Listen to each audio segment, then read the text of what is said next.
Hey everybody, welcome to a fantastic video because we are talking about a very special edition of the new Toyota Supra. So Toyota's been busy at work coming up with some big changes for this car, and we're going to talk about that in a second. But I also want to give it a shout out to what we've been doing here out in New Jersey, because Toyota has flown us out to check out a couple other special editions of their GR lineup, including the Corolla and the 86. And we've got those videos over at TFLnow. It's Toyota GR week here at TFLnow, but what we're focusing on in this video is this beast. Because on the face of it, you're probably thinking it's just another Supra, but it's got a bunch of changes which make it unique, and we gotta start out with this color. This is the 45th anniversary edition Supra. The Supra debuted back in the late 1970s in Mark I form. This is the Mark V, which came out in 2019, and for the 2024 model year, they are producing a limited number of 45th anniversary models, and it's available in two colors. You've got this white, it's like absolute ice cold zero, but it's this color that the Supra launched in actually in 2019, or this color, and this is the one to get. It's a unique color for this car. It's called Mikan Orange, and Mikan is a literal translation in Japanese of the word orange. So it's very literal if you speak Japanese. If you don't, it's kind of a cool little tidbit of information there.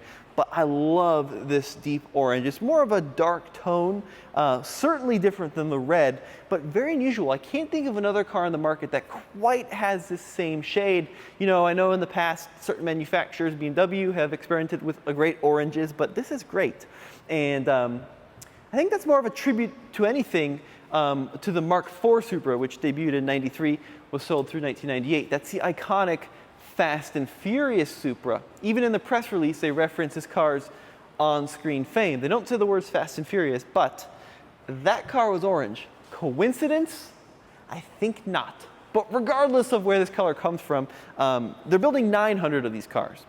450 in orange, 450 in white for the US market. If I were to get one of these, I'd try to shoot for the orange one because it looks great, especially with the black accents along the side of the vehicle. We've got a couple of unique trim items here, which we'll talk about in a sec, like the matte black mirror caps with the shiny bottoms. Of course, the faux vents here on the hood really looks good with the Mikan, and then of course the A-pillars in the gloss black. Just what a fantastic look. But a cool little tidbit here is they actually continue this color scheme underneath the hood. Now, the 45th anniversary Supras are based on 3-liter premium equipped cars, which means that you can't get the smaller 2-liter in this trim. If you want the cool 45th anniversary touches, you gotta get the 6-cylinder. Not a bad thing. B58 BMW derived straight 6 makes 382 horsepower, 368 pound-feet of torque. One of the changes, though, for the 45th anniversary cars are these strut braces. So you notice they start here on the top of the strut, and then they continue along the front of the engine. You got this cool GR logo there, and then of course over on the other side as well. And these are actually color matched to your car. So if you get one in white, these are going to be white. If you get one in orange, they're going to be orange. Kind of fun little fact there. Other cool thing, get this car in both automatic or manual configuration. You can get the 8-speed auto, or you can get it with the 6-speed manual.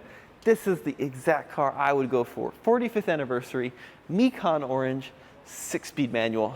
That's gonna be the collector car going forward. All right, let's come along to the side here, Zach. So, wheels. Unique wheels on this car as well. Matte black finish. 19-inch wheels in the front here. We've got a set of two 55/35 ZR19s, of course, running the Michelin Pilot Sport 4, or Pilot Sport tires here, excuse me.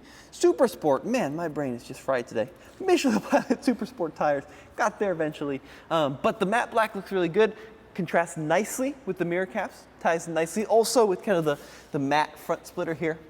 Really good look. And then as we come along the side, unique graphic as well. So you got that cool Supra logo there, and then you got these 3 stripes that start here on the front quarter and then extend through the door and end abruptly along this rear faux vent and the door seam. I think that looks great. But the big news, as we come along to the rear, check out that spoiler, check out the wing in the back. How cool is that? So that's a really unique touch to the 45th anniversary. Now if you look at the standard Supra, handy enough at this Toyota facility, we got one here. The standard Supra has the little duckbill here, It looks great, but I think a lot of folks in the Supra community, especially paying homage to the Mark IV, wanted something a little taller, a little bit more aggressive, and now Toyota is offering that here in this 45th anniversary. They say it is functional, and they also say it's adjustable. So if you want to look here, Zach, on the inside, you've got, on the outside, you've got little place for an Allen key. On the inside, you got those nuts, and you actually have a couple of different positions, and you can adjust it for more rear and downforce. Just simply, spin a couple screws. You got 2 on one side, 2 on the other, and then you can adjust this depending on your use case, which is cool. It is mounted to the rear deck lid here. So when this car launched, I saw some really clever and creative people trying to come up with that Mark IV, we're actually gonna stay back here, trying to come up with that Mark IV hoop where they'd start on the quarter, go to the corner and look cool, but then you couldn't open your trunk. But of course this is mounted to the hatch, lift that open, and you still have access to your full trunk. It doesn't impede in any way. So I think that's pretty graceful. And along the back, of course, full LED taillights. You got the twin exhausts. You got the GR badging there on the rear bumper. It's a really good looking car. I think this car has aged super well. Wasn't much of a fan of it when it first launched 4 years ago, but now I think it looks really good. And Zach, if you want to come over to the driver's side, sorry, I'm making you walk all over today. Here on the side of the dash panel, you'll notice this. It says Special Edition 2024 GR, limited to 900 units produced, Toyota Gazoo Racing, and then Magna Steyr. Because of course this vehicle is manufactured overseas by Magna Steyr in collaboration with BMW, of course, on the Z4. Magna Steyr, also the company that does the G-Wagon. Fun little fact there. All right, Zach, why don't you hop on in the passenger side? I won't make you run around anymore. We'll take a look at what's going on the inside. So the big news for me has got to be the transmission, right? 6-speed manual transmission, and it's just the greatest transmission. I had a chance to drive this car at the launch, and it is just crisp. The throws are perfect. The clutch engagement is perfect. I had a chance to run this down a couple quarter miles too when we had it back at our offices and home. And it's so easy to modulate, super easy to launch. It's just the greatest. They did such a nice job with this stick. But some other things in here, still very BMW, right? If you're used to, and really we're actually looking at previous generation BMW, the way that these controls are laid out with the shortcuts here across the dash, the way that the automatic climate control system works, very functional, but it does, scream BMW to those in the know. Other things you might notice down here, sport button, engage the sport mode, you got traction control off. This car does come equipped with, pretty advanced traction control system. And there's you can disable it if you do want to do performance driving.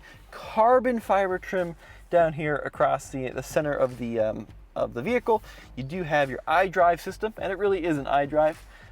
If you're, once again, familiar with older BMWs, this is going to be super, super familiar to you, right? It's not the newest iDrive system that we're seeing like in the iX. It's actually a previous gen, but I think it works quite well. And then you do have a full digital instrument cluster with your rev counter front and center there. You can see how that kind of integrates nicely there. It's a 2-seater design, no rear seats. You do have some bracing back there. And then seat design, I fit quite nicely in these. I am quite a thin guy, but it is a narrow seat. You do have some aluminum accenting along the rear there. And then of course, headroom is good. Visibility out the side for taller drivers, not so good because you do end up running there a little bit into the roof line and then also the B pillar toward the rear there. But still, the interior hasn't changed much since this car launched. Very functional, very nicely equipped. 2 sets of heated seats in here. USB-A ports, you do have a wireless charger up here, a couple of cup holders. It's a comfortable place, premium place. Does feel like a BMW, but I don't want to harp on that. I think people know that. What I do want to harp on is just how cool this color is. So rad. I'm glad when you're coming up with a color, there's so many different routes you could go for. For example, on that GR Corolla, they went with this bright blue, which looks fantastic.